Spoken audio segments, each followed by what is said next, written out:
फ़लस्तीन और इसराइल तनाज़े की बात कर लेते हैं। घुमसान की लड़ाई जारी है। हमास का ऑपरेशन तूफ़ानुल अक़सा इसराइल के लिए मुहलिक साबित। हमास के जंगजुओं के तीसरे रोज़ भी हमले जारी। हलाक इसराइलियों की तादाद 700 हो गई है, ऐसा बताया जा रहा है। हमलों में 2156 इसराइली जख्मी भी हुए हैं। मुतादिद की हालत तशवीशनाक बताई जा रही है।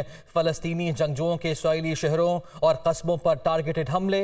हमास ने दर्जनों इसराइली फ़ौजियों और शहरियों को कैदी बना लिया है, ऐसा बताया गया। गैर मुल्की मीडिया की जानिब से इसराइल की गज़ब पर वहशियाना बमबारी, 480 फ़लस्तीनी शहीद हुए हैं। फ़लस्तीन और इसराइल में घुमसान का रन। हमास के मिलिट्री विंग की कार्रवाइयों से इसराइल बौखला गया। तूफ़ानुल अक़सा ऑपरेशन में हजारों रॉकेट फायर किए गए। मुतअद्दिद इसराइली इलाके हमलों की जद में आए। जमीन, समंदर और फजा से हमलों के बाद इसराइल के मुतअद्दिद शहरी और सरकारी एहलकार यरगमाल बना लिए गए। फ़लस्तीनी जंगजुओं ने इसराइली इलाकों में दाखिल होकर टारगेटेड हमले किए। इसराइल और फ़लस्तीन की जंग में लिबनान की तंजीम हिज़्बुल्लाह ने एंट्री देते हुए 3 इसराइली फौजी चौकियों पर हमला किया। तीनों इसराइली फौजी चौकियां मकबूजा शिबा फॉर्म्स में हैं। जवाब में इसराइली फौज की जानिब से लिबनान के सरहदी इलाकों पर रॉकेट हमले किए गए। दूसरी जानिब हमास के हमलों पर इसराइल ने जवाबी कार्रवाई करते हुए गजा पर बमबारी की, कई मकामात को निशाना बनाया। इसराइली फजाई हमलों से इमारतों को नुकसान पहुंचा। इसराइल ने गजा के लिए तमाम सप्लाई मुअत्तल करने का ऐलान किया। फ्यूल अशिया और बिजली की सप्लाई मुअत्तल कर दी। गजा रात भर इसराइली बमबारी से गूंजता रहा। इसराइली फौज ने गजा पर मुकम्मल कब्जा करने की धमकी दे दी। इसराइली हुकूमत ने 42 साल कमांडर ने हाल की हिलाकत की तस्दीक कर दी।